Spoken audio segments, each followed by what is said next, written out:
फरायसाफोरखौ कलेजाव फरायनाय हायार सेकेन्डारियाव फरायनाय इउनिभार्सिटियाव फरायनाय फरायसाफोरखौ बे गुगोलआ बे टाटाया बे रिलायन्सआ बे एयारटेलआ बे साहाराया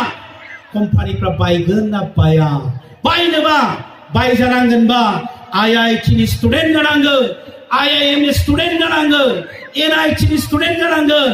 NIIT नि स्टुडेन्ट जानांगोन मोजां मोजां इनस्टिट्यूशननि स्टुडेन्ट जानांगोन नङाबा दाहोना रुवाथिनि अनगा गुबुन लामा गैया थ' बेनिखायनो जों बुंदों मार्केट ड्राइभन ससाइटियाव दिनै साख्रियासो मानसिखौ होसोदों मानसिया साख्रि नागिराखै बेखायनो फरायसा फंबाय बिनानावमोन रायजो राजा नोंथांमोन दिनै बे मार्केट ड्राइभन ससाइटियाव मोजाङै लेखा फरायनायनि सम गुगोल कम्पानिनि आथिखालनि चिफ एक्जिकिउटिभ अफिसारा भारतनि मानसि बयबो मिथिगौ जानांगौ चेन्नाइनि सुन्दर पिचाइ बेबो वेस्ट बेंगलनि खड़गपुर IIT निफ्राय फार्स्ट क्लास कम्पिउटार इन्जिनियार बिनि उनाव MBA बिनि उनाव गुगोलाव साख्रियाव हाबदों बिनि उनाव गोबां गोदान गोदान सफ्टवेयर दिहुनदों सुन्दर पिचाइआ दिनै गुगोलनि सुन्दर पिचाइआ शेयार हल्डार जाबाय बेथन नंला बिना प्रफिट लाभखौ शेयार मोनफाबाय आरो बे सुन्दर पिचाइनि बोसोरसेनि प्रफिटआ बेसेबां नोंथांमोन प्रफिटआ बेसेबां बोसोरसेनिया पार सेकेन्ड मोनसेयाव 350 इनकाम खालामो सेकेन्डआव थिक गाबगासेयाव आरो बोसोरसेयाव बिनि बोसोरसेनि इनकामा 302 कोटी दा बेबो IIT नि सासे स्टुडेन्टमोन दिनै 302 कोटी इनकाम खालामग्रा सासे फरायसा माने साख्रियावला जाबाय थ' बेनिखायनो मानगोनां रायजो राजा नोंथांमोन फरायसा फंबाय बिनानावमोन जों बुंदों लेखा फरायनायनि सम लेखा सोलोंनायनि सम नङाबा मुगाया जोंखौ दिनै गालांसिगोन थगायलांसिगोन गोदो मेट्रिक पास जाबानो LP स्कुलनि साख्रि मोनोमोन PO पास जाबानो ME स्कुलनि मास्टार मोनोमोन BA पास जाबानो हाई स्कुलनि फोरोंगिरि मोनोमोन MA पास जाबानो हायार सेकेन्डारि स्कुलनि साबजेक्ट टिचार मोनोमोन दा मोनबावोना LP स्कुलनि फोरोंगिरि जानोबा गिबियावनो BA पास बिनि उनाव टेट पास बिनि उनाव DLED पास बिनि उनाव एप्लाइ मोनाबो जानो हागौ ME स्कुलनि फोरोंगिरि साख्रि मावनोबा गिबियावनो BA पास बिनि उनाव टेट पास बिनि उनाव DLED पास एप्लाइ खालामनो हागोन मोनाबो जानो हागौ हाई स्कुलनि फोरोंगिरि जानोब्ला BA पासनि पार्सेन्टआ 50% जाग्रोनांगोन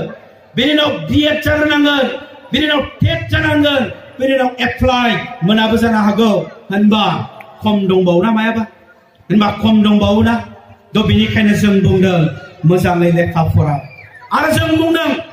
भारतनि सुबुं अनजिमाया 130 कोटीनि बारा जाबाय 130 कोटीनि बारबाय भारतनि सुबुं अनजिमाया आरो बे 130 कोटी सुबुं अनजिमानि गेजेराव 65%आ 100 जनाव 65%आ सेंग्रा सिख्लाफोर जायनि बैसोआ 25 बोसोर बैसोनि गाहायाव बे सेंग्रा सिख्लाफोरखौ मा खालामनो आब्दुल कालामआ बुंदों बै समनि प्राइम मिनिस्टार अटल बिहारी वाजपेयीखौ सार भारतआव 54 करोड़ सेंग्रा सिख्लाफोर दं बे मानसिफोरखौ मानसि खालामनो हायोब्ला भारतआ फैगौ 2020 नि गेजेराव 2020 सननि गेजेराव जौगासार हादोर जागोन नङाबा भारतआ बे सेंग्रा सिख्लाफोरखौ बेकार खालामनाय जागोन अटल बिहारी वाजपेयीआ बुंबाय नोंथाङा मा फर्मुला नुदों बे फर्मुला मथे नोंथाङा खामानि माव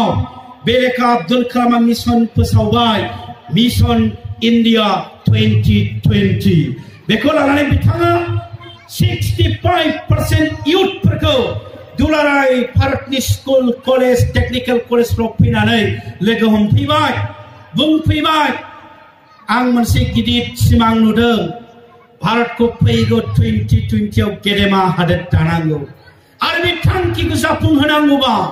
दिनैनि कलेज इउनिभार्सिटि टेक्निकेल कलेजफ्राव फरायनाय सेंग्रा सिख्लाफोर लेखा गोरों जानांगौ आरो नोंसोरनो भारतखौ जौगाहोनांगोन बे लेखा दिनै दानि प्राइम मिनिस्टार नरेन्द्र मोदीआ आमेरिकायाव थांनानै बुंबोबाय जापानाव थांनानै बुंबोबाय इंग्लैंडआव थांनानै बुंबोबाय मुंबई दुबाइआव थांनानै बुंबोबाय आङो नोंथांमोननि आमेरिकायाव आलु टमेट' साहा बिलाइ साप्लाइ खालामनाय नङा आङो नोंथांमोननि आमेरिकायाव साबसिन इन्जिनियार साबसिन एमएससी टिचार साबसिन प्रफेसर साबसिन डक्टर साबसिन नार्स आं साप्लाइ खालामगोन मानोना भारताव जोबनो गैयै सेंग्रा सिख्लाफोर बेखायनो नरेन्द्र मोदीआ बुंदों स्किल डेभेलपमेन्ट साख्रियाव इन्टारभिउ सोंगोननो सोंबायनो नों मा रोंगौ इन्टारभिउ लाजाग्राया फिननाय होदोंनो फरायसाया सार आं एमए पास आं नोंखौ सोङाखै नों मा पास आं नोंखौ सोंदों नोङो मा रोंगौ सार आं एमए पास जायाखै नोंना एन्सारा आं सोंदों नों मा रोंगौ फरायसाया फिननाय होगासिनो दं सार आं एमए पास नरेन्द्र मोदीआ बुंदों मा पास जों साख्रि मोना मा रोंगौ जों साख्रि मोनगोन आरो 50% को भारताव खामानि मावनो दोननानै 50% को आमेरिका जापान इंलेन्डआव साप्लाइ खालामहरगोन होननानै दिनै खोथा होनानै फैबाय बेनिखायनो भारतनि फरायसाफोरखौ लेखा गोरों जानो दिनै खावलायदों पुलिस अफिसार जानो थाखाय पुलिस एकाडेमि रेलवे डिपार्टमेन्टनि साख्रियावला जानो थाखाय रेलवे कलेज नों बहा फरायगोन बा फंबायमोन नों बहा फरायगोन बा बिनानावमोन रेलवे कलेजाव फरायनाय रेडि दंना गैया पुलिस एकाडेमियाव फरायनाय रेडि दङना गैया आईआईटिआव फरायनाय रेडि दङना गैया एनआईआईटिआव फरायनाय रेडि दङना गैया आईआईटिआव एनआईटिआव फरायनाय रेडि दङना गैया गैयाबा बर' माहारिखौ गेरेमसा हारि दानायनि बाथ्राया जाफुंसारनाय नङा बेखायनो माइकआव फैनानै कनफारेन्सनि गेवलां मेलाव गिदिर लेक्सार होनानै बर' माहारिया गेरेमसा हारि जानाय नङा खान फै प्रेक्टिकेल खामानि मावनो बेखायनो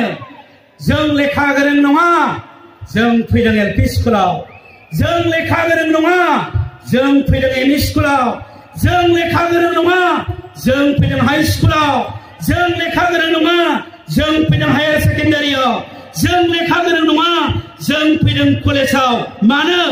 इयुन जोलै बर' फिसाफोरखौ लेखा गोरों खालामनायनि सम जाबाय बिसोरखौ फोरोंनायनि सम जाबाय होनबासो उपेन्द्रनाथ ब्रह्मआ बुंलांनाय बर' माहारिखौ गेरेमसा हारि खालामथारनांगोन बे थांखिया जाफुंसारगोन गुबुन मोनसे बुंनो नागिरदों इन्जिनियार जाया डक्टर जाया प्रफेसर जाया कन्ट्रेक्टर जाया पुलिस जानांगोन ना जानाङा आर्मी जानांगोन ना जानाङा सीआरपीएफ जानांगोन ना जानाङा नार्स जानांगोन ना जानाङा मबाइल फाहामग्रा जानांगोन ना जानाङा कम्पिउटार फाहामग्रा जानांगोन ना जानाङा इलेक्ट्रिक कारेन्ट बोग्रा जानांगोन ना जानाङा बोरै जागोन कम्पिउटार फाहामग्रा जानोबा मबाइल फाहामग्रा जानोबा पलिटेकनिकआव फरायथारनांगोन आईटीआई बोरै मोनगोन एडमिसनखौलाय हायार सेकेन्डारि पास जाथारनांगोन नार्स जानोबा नार्सिं ट्रेनिं सेन्टाराव ट्रेनिं लाहैनांगोन बोरै मोननो बेखौलाय हायार सेकेन्डारि पास जाथारनांगोन आसाम पुलिसाव थांनांगोन बोरै मोनगोन बेखौलाय मेट्रिक पास जाथारनांगोन सीआरपीएफआव थांनांगोन बोरै मोननो बेखौलाय मेट्रिक पास जाथारनांगोन बेखायनो जों बुंदों मेट्रिक फेल जानो नाङा बेखायनो जों बुंदों मेट्रिक फेल जानो नाङा मेट्रिक पास जा मारुपनाथ ब्रह्म मेमोरियल हाई स्कुलाव सासेबो मेट्रिक पास जालायलायै मा छात्र कुंग्रिम हाई स्कुलाव साब्रैल' मेट्रिक पास जानाय मा छात्र मेट्रिक फेल जाबायब्ला नों मेट्रिकनि सेन्टारनि दरजा मोखांबो नुहैयाखिसै थारमाने होनबा मा जागोन बेखायनो फंबायमोन बिनानावमोन जों बुंदों मेट्रिक फेल जानो नाङा जों बेखायनो बुंदों गुन गोनां सोलोंथाइ ला बेखायनो बुंदों देग्लाय 2018नि बयनिख्रुइबो बांसिन नम्बर लानानै मेट्रिक पास जानाय फरायसाया जाबाय तेजपुरनि रक्तिम भुइया बिराद माहाजोननि फिसा नामा अफिसारनि फिसाला नामा नङा उन्दैयावनो बिनि रोंखागोन बेलियानखौ मोनदांखानानै मुनलित इंलिश मीडियम स्कुलनि बिगोमाया रक्तिम पुयाखौ बिमा बिफानाव बिनानै लांदों नोंनि गथ'खौ आं फोरोंहैनोसो हरदो एडमिशन हैदों फ्रि देग्लाय बोसोराव मेट्रिक रिजाल्टआ होबाय रिजाल्टआ ओंखारबाय 600 नाम्बारनि गेजेराव 593 मोनदों पार्सेन्टआ 98.88% बेनानो अल आसामनि गेजेराव हाइस्ट रनजित दत्त मिनिस्टार आसामनि 50,000 होनानै फैदों न'आव थांनानै चिफ मिनिस्टार सर्बानन्द सनोवाल 2 लाख होदों सोलोंथाइ मन्थ्रिया फन हरदों गट एडमिशन लयलो आमी अखमरफोरा साम अखम सरकारफ्रा आमी साम जों आसाम गभर्नमेन्टनिफ्राय नायनोसै नोंखौ नों बबेयाव फरायदों फन हरनानै बुंहरदों खौरांगिरिफ्रा बेंखनदों बिमाखौ सोंदों नों फिसालाखौ माबायदि फोरोंनाय बिफाखौ सोंदों नों फिसालाखौ माबायदि फोरोंनाय आरो गावनाव सोंदों रक्तिम पुयानाव नों बिराद खुसि जाबायना रक्तिमा बुंदों औ आं जोबोद खुसि जाबाय मानो खुसि जाखो नों सारमोन आं आसामनि गेजेराव बांसिन नम्बर लानो हानानै खुसि जाबाय नों दा मा खालामनो सानदों सार आं गिबियावनो इन्जिनियार जागोन बिनि उननि थांखिखौ आं उनाव लागोन नों बेसेबां खस्थ' खालामनायमोन सारमोना आङो 7 घन्टानिफ्राय 10 घन्टा लेखा फरायदोंमोन रक्तिम पुयानि भाषण आंनियाव मबाइलाव भिडिअ दं आरो सोंबावदों रक्तिम तुम्ही मोबाइल लयने रक्तिमा बुंदों सार मैं आजिलेके मोबाइल लवाय ना आरो सोंबावदों मोनसे दं रक्तिम तुम्ही बाइक सलायने होनबा रक्तिमा बुंदों सार मैं आजिलेके बाइक सलाय ना दिनै बे रक्तिम पुयाजों जुजिनायनि सम फंबायमोन बिनानावमोन रक्तिम पुयामोनजों जुजिनोब्ला दिनैनि जोंनि फरायसाफ्राबो लेखा फरायनायनि सम मा बुंदों मोबाइल लायाखै मटर साइकेल सालायफेराखै थांखि लादों प्रथमे मैं इन्जिनियार हम ইয়ার পিছত কি হবা পরম ইয়ার পিছত ছাম मा आं गिबियावनो इन्जिनियार जाग्रोगोन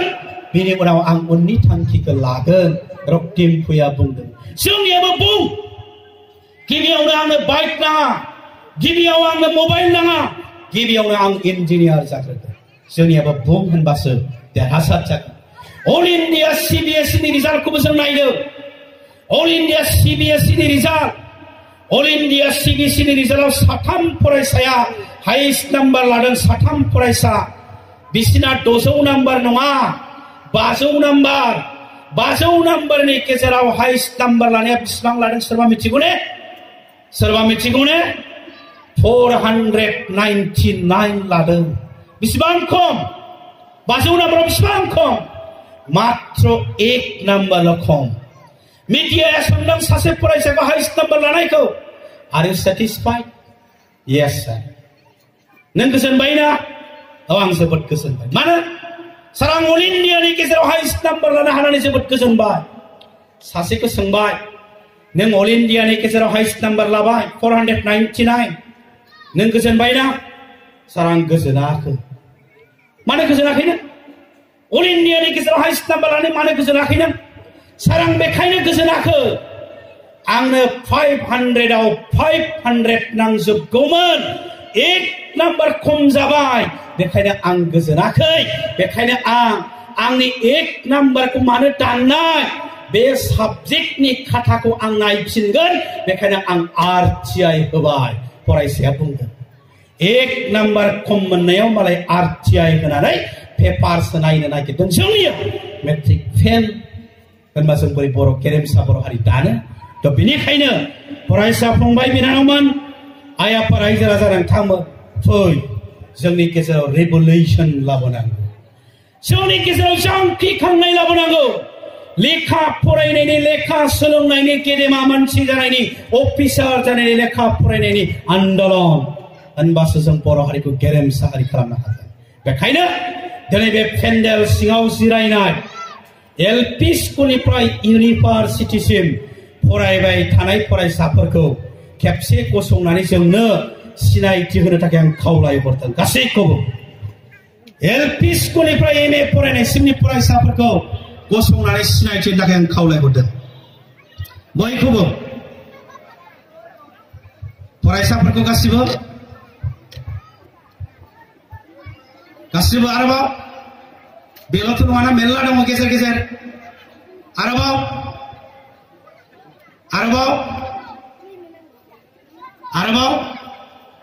दानिया खोनासंदो, आं मा बुंबोबाय थादों खोनासंदों ने? खोनासंदोंबा दिनैनिफ्राय थियारि जादों। रायजो राजा नोंथांमोन, जोंना इन्जिनियारा मंगल ग्रहनिफ्राय फैनाय नङा, जोंना आइपिएस अफिसारा अरुणाचल हाजोनिफ्राय फैनाय नङा, जोंना आइएस अफिसारा ब्रह्मपुत्रनिफ्राय फैनाय नङा, जोंनि डक्टरा हाग्राबारिनिफ्राय फैनाय नङा। जोंनि डाक्टारा फैगोन, जोंनि इन्जिनियारा फैगोन, जोंनि पुलिस अफिसारा फैगोन, जोंनि आइएस अफिसारा फैगोन दिनैनि बे गसंनाय फरायसाफोरनिफ्रायसो। बेखायनो आखाइ खबनानै बरायनो थाखाय आं नोंथांमोनखौ खावलायदों जोबोद गोबारै। जिरायदोंसो माथो, जिरायफिनबायना? आरो बुंबावनो गोनां दङ। फरायसाफोरखौ बुंबावनो नागिरदों, उन्दै हौवासाफोरखौ खावलायग्रोनो नागिरदों। बाथ्राया बिदिनो जामारबायब्ला, लेखा फरायमारनांसिगोनब्ला, डक्टर इन्जिनियार जामारनांसिगोनब्ला, उकिल जामारनांसिगोनब्ला दिनैनिफ्राय खावलायनो नागिरदों, रायनाय नङा। बै लामायाव गामिनि दंफां सायायाव लुदु गेलेनानै थानाया बन्द जानांसिगोन, केराम बर्ड गेलेबाय थानाया बन्द जानांसिगोन, फुजा मेलाल' बेरायबाय थानाया बन्द जानांसिगोन। दिनैनिफ्राय लेखा फरायनायनिसो सम जाबाय। रक्तिम फैया बायदि बाइक नंग्रोआ, मबाइल नंग्रोआ, गिबियावनो इन्जिनियार, नाथाय जोंनिया गिबियावनो बाइक, 2 नाम्बाराव ड्राग्स, 3 नाम्बाराव थाबाक, बेनि उनावसो स्टुडेन्ट। बेबायदिब्ला जों बुंबोदों जेरावबो बाइक दाजाब, ड्राग्स दाजाब, when so is equal to accident, accident means death। बुझनो हादों ने? बाइक सालायनाय माने, ड्राग्स जानानै बाइक सालायनाय माने एक्सिडेन्ट, एक्सिडेन्टनि मिनिङा थैनाय। बेखायनो जों एक्सिडेन्ट नाङा, जोंनो थैनाय नाङा, जोंनो इन्जिनियार जिउ नांगौ, जोंनो डक्टर जिउ नांगौ, जोंनो प्रफेसार जिउ नांगौ। बेखायनो जों बेफोर मुवानिफ्राय गोजानाव थागोन जों फरायसाफोरखौ खावलायो, बेसो जानांगोन। बेनि उनाव बिनानावमोन, मबाइल दाजाब, मिस कल जायोना जाया? जनायथिंजाय मिस कल जायोना जाया? रं नाम्बार जायोना जाया? मबाइल दाजाब, मिस कल इज इक्वल टु उन्दै बैसोआव हाबा जानाय। उन्दै बैसोआव हाबा जानाय माने जनाय बाजाराव मुला मैगं फाननानै जानांनाय। नाथाय बिनि सोलाय क'क्राझार गभर्नमेन्ट कलेजनि प्रिन्सिपाला बर' हिनजाव, 1.5 लाख बेथन लायो मास मोनसेयाव, I-20 गारि सालायनानै बिउटिफुल लाइफ। जोंनोबो बेखौसो नांगौ ना? मुला मैगं फाननायखौ नांगौ? जोंनो नाङा, बिउटिफुल लाइफ नांगौ। बेखायनो खेबसेबाव आरोबाव आखाइ खबनो खावलायबाय जोबोद गोबारै, आरो जिरायनो थाखाय खावलायबाय। दानिया फैनो नागिरदों, बे जाबाय लेखा फरायनायनि सोमावसारनाय। लेखा गोरों जायोब्लासो, लेखा रोङोब्लासो बर' हारिखौ जों गेरेमसा हारि खालामनो हागोन। बे बाथ्राखौ नोंथांमोनखौ खावलायनानै दोनबाय। जोंनि समाजा थिग नङा, जोंनि समाजनि थासारिया थिग नङा। ओरैथिंजाय मा जादों आं मिथिया। जोंनिथिंजाय शिबराम मोना नुगोन, आनसलिकनि बिबानगिरिफ्रा नुगोन, फेसबुकआव, वाट्सएपआव दाखालि कालि फुजायाव दाइस होबथानो थांनानै एबसुनि मावथिफोरखौ बुख्लाना हरनानै हस्पिटालाइज जों खावलायदों फुजा कमिटिखौ मानाव गेदेर फुजा कमिटिनि आफादगिरिनि आथारै फुजा खुंनायाव आपत्ति गैया मेलाखौ साननै सानथामल' खुं नाथाय 10-15 दिन मेला खुंनो नाङा गुसुं खालाम जों खावलायदों माने खावलायदों बे मेलायाव सोर बेरायगोन फिफायाल' बेरायनाय नङा बिमायाल' बेरायनाय नङा फिसालायाबो बेरायगोन फिसाजोआबो बेरायगोन नै टेस्ट परीक्षा नै एनुअल परीक्षा नै मेट्रिक परीक्षा रिजाल्ट ओंखारो फेल बेखायनो जों बुंदों मेलाखौ खमाय रायजो राजा नोंथांमोनखौ खावलायो जों डिसिखौ बुंदों मेलानि पारमिसन दाहो जों एसपि को बुंदों मेलानि पारमिसन दाहो डिसिया मा मिथिगौ नोंथांमोन एसपिया मा मिथिगौ नोंथांमोन डिसिनि फिसालाया नोंनि जनायाव लेखा फराया एसपिनि फिसाजोआ नोंनि जनायाव लेखा फराया गुवाहाटीयावसो फरायो दिल्लीयावसो फरायो बे जनायाव मेला नायो मेट्रिकआ 3rd डिविजन जायोना फेल जायो बिस्रा बेजों सोमोन्दो गैया गावसिनि अफिसनि खामानिया जाबानो जायो होनला नोंनि समाजखौ सोर फोसाबनानै लागोन नोंथांमोन नोंनि समाजखौ सोर फोसाबनानै लागोन नोंनि समाजखौ फोसाबनानै लागोन नोंथांमोनानो बे समाजखौ थिग खालामनो हायाबा जों गेरेमसा बर' माहारि दानायनि थांखिया जाफुंनाय नङा आं धोरोमनि बाथ्रा बुंनो नागिराखै किन्तु खावलायनो नागिरदों आङो बाथौनि न'खरनि मानसि नायनानै नुफैदों आं नोंथांमोनाबो जागोन बाथौआनो बांसिन आं खावलायनो नागिरदों ख्रिस्टियाननि बर'दिनाव जुवा होआखै ब्रह्म धोरोमारिफ्रा गावसिनि गुरुदेव कालीचरण ब्रह्मनि जोनोम सान फालिनायाव जुवा होआखै नाथाय आथिखालाव बाथौ मेलायाव जुवा होयो गारनांगोन ना गारनाङा नोंथांमोन बेखौ गारनांगोन ना गारनाङा होनबा बेयो समाजनि मोजां लामा दिन्थिनाय जानाय नङा दुलाराय बर' फरायसा आफादनिफ्राय जों खावलायबोदों नाथाय जोंजों चेलेन्ज नांग्राबो मानसि थायो नां दानां बिखाया जोंना उदां बर' हारिखौ दानांगोन हाजार बोसोरनि आगोल ब्रिटिश मानसिफ्राबो बुंदोंमोननो दायना दं नाथाय बिथांमोना उनाव बुजिफैबाय दायनाया नङा खोमसि फोथायनाय बे खोमसि फोथायनाय बिथांमोना दिनै खोमसि फोथायना डेभेलप जाबाय जों बर'फ्राबो राजा गोनां रायजो गोनांलाय बर'फ्राबो दिनै बे खोमसि फोथायनाय दायना दायनि साजायनानै बुथारनायनिफ्राय उदां जानायनि सम जाबाय बेखौ जों खावलायदों पेपाराव होदों दायनि हत्या दायनि हन्देह करि आकुमानो हत्या नामखौ नायदो बिबारी बसुमतारी बेलश्री बसुमतारी लाउदुम मुसाहारी प्रमोद बर'नाव फन हरनोसै प्रमोद बर' আপোনালোকে থাকোতে আকৌ দাইনী হত্যা কেনেকে হলে সজাগতা মিটিং মাথো আমিও যাম नै जोंखौ बुजाय हरबाय सांग्रां मिटिं खालाम जोंबो थांनि मानो दायना बुथारनाय जाबावलायखो प्रमोद बर'आ दर फांथेनानै न' सिङाव थानांगौ नामा ओंखारनो हाला बिहा साहित्य सभानि आफादगिरिया ओंखारनो हाला दर फांथेनानै थानांगौ मानो पेपाराव ओंखारबाय उमुक बसुमतारीखौ दायना होननानै बुथारदों उमुक मुसाहारीखौ दायना होननानै बुथारदों बेसे लासिंसि नोंथांमोन बेसे लासिंसि बेनिखायनो समाजनि बे थासारिखौ फोसाबनायनि सम जाबाय आरो बे थासारिफोरखौ फोसाबनो हायाबा गेरेमसा बर' माहारि दानाय जाफुंसार जानाय नङा बेखायनो नोंथांमोनखौ खावलायबाय उन्दै बैसोआव हाबा जानायनि बाथ्राखौ दहाय एसे बुंदों जोंहा एबसुनिया मावथिफोरा गोबां खामानि थायो आनसलिकनि प्रेसिडेन्टनियाव आनसलिकनि सेक्रेटारिनियाव मालाबा जोंनियावबो मोनायावनो फन हरो बाबु आंना देरफुनाय फिसाजो दंमोन क्लास 9 फरायनाय गगामुथि लांखारबाय दिनै हराव एसे मदद खालामदो नै मोजां खबरथ' फैयाखै आंना फिसालाया एसएस नि रिजाल्टआव ओंखारबाय होननानैथ' जोंनो फन हराखै दिनै जोंनि बिनानावफोरा उन्दै बैसोआव हाबा जादों मानो जादों मेट्रिक पास जानायमोनबा कलेज फरायगौमोन पिअ पास जानायमोनबा डिग्री फरायगौमोन डिग्री पास जानायमोनबा एमए फरायनो थांगौमोन नाथाय मेट्रिकआनो फेल जाना होगारबाय माथो खालामबावनो खारलांनानै हाबा जाबाय बे जाबाय जोंनि समाजनि थासारि दा बेनिखायनो मानो गोनां नोंथांमोन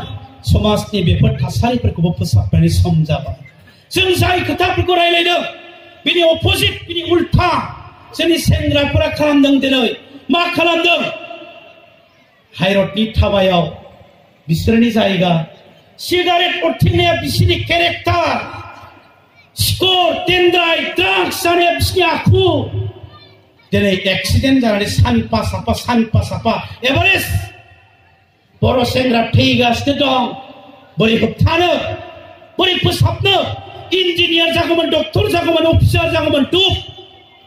बोरै होबथानो जोंनि सेंग्राफोरा दिनै आन्दायनानै दङ जों मा खालामनो बिसोरखौ जोङो हमो आन्सलिकनि सेंग्राफ्रा हमनानै एबसु अफिसाव लाङो खेबथाम कनसिडार फार्स्टआव बुंगोन बेबायदि आखला हामा फंबायमोन मोजाङै लेखा फरायथांदो 2 नाम्बार नोंखौथ' आं जों दाखालिबो लाबोदों अफिसाव एबसु अफिसाव खबरदार आरोबाव थामथि खेब हमजाबावनांगौबा जों बेसे गिदिर लौथिजों नोंखौ बुनो हायो जों दंसै थां दिनै सिगिनानै हरबाय थामथि खेब बे सेंग्राफोरखौनो हमबावबाय जों पानिशमेन्ट होनो गोनां जाबाय बिसिनि आन्सलिक एबसुनि आं आफादगिरिमोन मोनसे समाव सानसेखालि साबा हमनानै लाबोबाय लारि दोनबाय मोखांखौ नायबाय जों लाबोखाजोबनाय सिगाङावबो लाबोजाखांनाय 1 नाम्बारखौ सोंबाय आं नोंनाथ' खानायाबो गोलाव आखायावबो आखिलाबायनाय सनाबो गानदों मबाइल दंना गैया नोंनाव दङ सार नोम्फानि नाम्बार दंना गैया दङ सार मा होनदों मिथिगौ ना सार बाबानो खिन्था हरनांलालै बाबाया आंखौ रायगोन बुंबाय सासेया सेकेन्ड कुइसन बे नोंना मबाइल दंना गैया दङ सार नोम्फानि नाम्बार दंना गैया दङ हट नोम्फानि नाम्बार आंनो फन खालामनानै आं बुंहरबाय आदा नोंनि फिसालाखौ दिनै मोनायाव आन्सलिक अफिसाव लाबोदों फै रायलायफैदो लांफैदो ओइ फंबाय आं दिनै मोनायावनो मिथिखादोंलै लायालां बिसोरखौ मा लायलाय जालालै फंबायमोन बिसोरजों जेबो जाला आं सारेन्डार जाखाबाय बिफाया फन हरबाय बिमाया सफैबाय एबसु अफिसाव लोगो लानानै जै गेट बारदों रौआ रौ गाबबाय एबसु अफिसा मानसि थैनानै गाबनाय बायदि जाबाय दिनै नोंथांमोन रक्तिम फुयानि बिमाया गाबाखै रक्तिम फुयानि बिफाया आखाइ थिखाङाखै बर' बिमाया गाबगासिनो दं फिसालाखौ लानानै बर' बिफाया आखाइ थिखांबाय सारेन्डार जाबाय फिसालाखौ लानानै माब्ला फोसाबनो आं बुंदों असमिया जातीय बिद्यालयनिफ्राय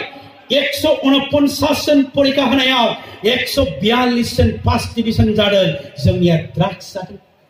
मा जागोन जाथिया तो बेनिखायनो बे समाजनि थासारिफोरखौ फोसाबनो फै खाम बर' थुनलाइ आफाद फै आबोब फै जास्टिस फराम फै अट'नमास काउन्सिलनि लिडारफोर फै बयबो फै मानो गेरेमसा बर' माहारि दारायनि सर्ट बांसा बयबो लादों खुगाजोंल' जों मानो बुङो आखाइजोंबो जों मावो बेखायनो नोंथांमोन जोंनि समाजाव गोबां जेंनाफोर दङ जोंनि समाजाव गोबां जेंनाफोर दं बेनि उनाव बुंनो नागिरदों थांनाय बोसोराव जोंनि बिजिनिफ्राय सानै आइआइटि मोनदों आं आइआइटिनि खोथा रायलायखादों सेलेक्ट जाबाय एडमिसन फिसा 32,000 सासेयाव बिफाया फन हरबाय बाबुमोन आंना फिसालाया आइआइटिआव मोनबाय देग्लाय 32,000 एडमिसन नांगौ नाथाय आंथ' बोरै 32,000 गोजौ दिहुननो हानो आं खुनुरुखुम 10,000 दिहुननो हागोन अन्नानै नोंसोर मदद खालामदो फंबायमोना फन हरबाय जोंनाव आं बुंबाय आदा गाबोन नोंसोरो फिसालाफोरखौ लानानै एबसु अफिसाव फै जों रायलायनि अखानायै जों लेंहरबाय बिफा सानैनियाबो फैबाय फिसालाफ्राबो फैबाय नंमारगौ आइआइटिआव मोनबाय आइआइटिआव मोननायाथ' बिराद रंजाथाव बोसोरब्रैनि उनावनो बिटेक जागोन दय आं बुंनाय बायदि कम्पानिया बायनानै लांगोन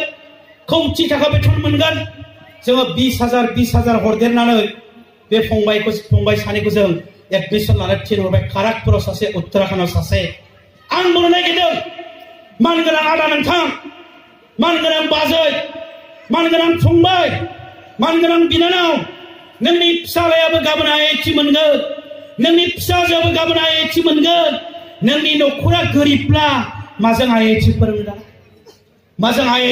दाना माजों इन्जिनियार फोरोंनो दाना बेखायनो जों बुंदों मा बिपिएल बिलाइ बिल' प्रपार्टि लाइन मा आइइवाइ बिलाइ इन्दिरा आवास योजना गभमेन्टआ न' होबासो न'आव थानो मोनो गभमेन्टआ माइरं होबासो ओंखाम जानो मोनो बिपिएल होनो जों बिपिएल आदानि न'खौ नाहर बाजैनि न'खौ नाहर रायजो गोनां राजा गोनां बर'फ्रा मा थासारियाव दं अरुणाचल हाजोनि सेराव दुखुथिया जिउ खुंनानै दं बाजैया लांफादों फिसालाखौ फाथो खामला सुनायाव आदाया लांफादों फिसालाखौ बन दाननायाव बिनानावा लांफादों फिसाजोखौ माइ खामला हानायाव आदाया लांफादों फिसालाखौ खामला मावनायाव 10 बोसोरनि फिसाला स्कुलाव थांनाया फेलें जाबाय मानो महात्मा गान्धीया बुंदों उखैनाय मानसिफोरनि सिगाङाव इसोरनि बाथ्रा दारायलाय उखैनाय मानसिफ्रा उखैनायखौसो मिथियो इसोरखौ मिथिया जोंनाबो जाबाय उखैनाय मानसिफोरनि सिगाङाव डक्टर रायलायनो नाङा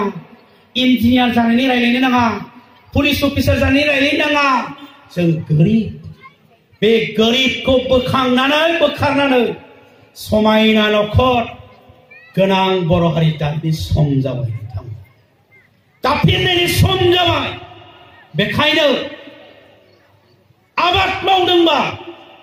माइखौथ' जानाय नुबाय 10 बिगा 15 बिगा 20 बिगा माइ गायदोंबा साबा परियालखौ जानो थाखाय 30 मन बाख्रियाव दोननायनि उनाव बाखि माइखौ फाननानै फैसाया बेंकआव जमा जाथारनांगौ नों गायनाय औवा बागानखौ फाननानै फैसाया बेंकआव जमा जाथारनांगौ नों गायनाय गय बागानखौ गय फिथाइखौ फाननानै फैसाया बेंकआव जमा जाथारनांगौ नों गायनाय मैगं थाइगंखौ फाननानै फैसाया बेंकआव जमा जाथारनांगौ नों गायनाय नों फिसिनाय दाउ अमाखौ फाननानै फैसाया बेंकआव जमा जाथारनांगौ मानो बेजोंनो फिसाजोखौ बड'लेण्ड इउनिभारसिटियाव फोरोंनांगोन नङाना बेजोंनो फिसालाखौ इन्जिनियार खालामथारनांगोन नङाना बेखायनो जों बुंदों सास्टेनेबल इक'नमि दखान होदोंबा बेजोंनो फिसा फोरोंनो हानांगोन अमा गोदानानै फानदोंबा बेजोंनो फिसा फोरोंनो हानांगोन दाउ बयलार गोदानानै फानदोंबा बेजोंनो फिसा फोरोंनो हानांगोन आबादारि जादोंबा बेजोंनो फिसा फोरोंनो हानांगोन बिजनेसमेन जादोंबा बेजोंनो फिसा फोरोंनो हानांगोन नाथाय नोंथांमोन जनाय हालामनि आइ आफा रायजो राजा नोंथांमोनखौ खावलायनो नागिरदों बे माइफोरखौ हाखांनायनि उनाव बे दुब्लिया नाराबारिल' जानानै थायोब्ला दुखुनांथाव जागोन नोंथांमोननि जोंनि बिजनेनि बेवहाय हाबा जाफैनाय खारबोनाय दंबो जानो हानाय आं दुगानानै बुंलांनि दिनै बिजनेयाव बे दुब्लिफोरा माइखौ हाखांनायनि उनाव बेसर दालिनि थिलि जागोन बेयाव गोमो जाजोबगोन गासिबो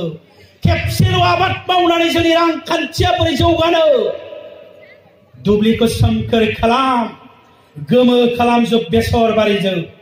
समायना खालामजोब दालि बारिजों आरो गय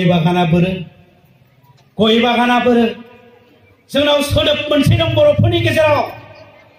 गय गायदों जानो आन्था माइ गायदों जानो आन्था थासुमलि गायदों जानो आन्था ना फिसिदों जानो आन्था दाउ फिसिदों जानो आन्था फाननायनि मानो जायाखै होनबा फाननायनि थाखाय मानो जायाखै आरोबाव बुंबावनि चिरां जिल्लानि निसिमा खैला मैला आमथेखायाव थांफेरबाय ने हाइस बोसोरसेयाव 16 लाखनि बागान दं गय बागान 16 लाख 15, 14, 12, 10 हाजार मानो गायाखै नोंथांमोना मानो गायाखै नोंथांमोना बर'फ्रा आबादारि गायनांगोन नोंथांमोना फानबारि बिजनि फानबारि मालभग थालिर गायनायनि कम्पिटिशन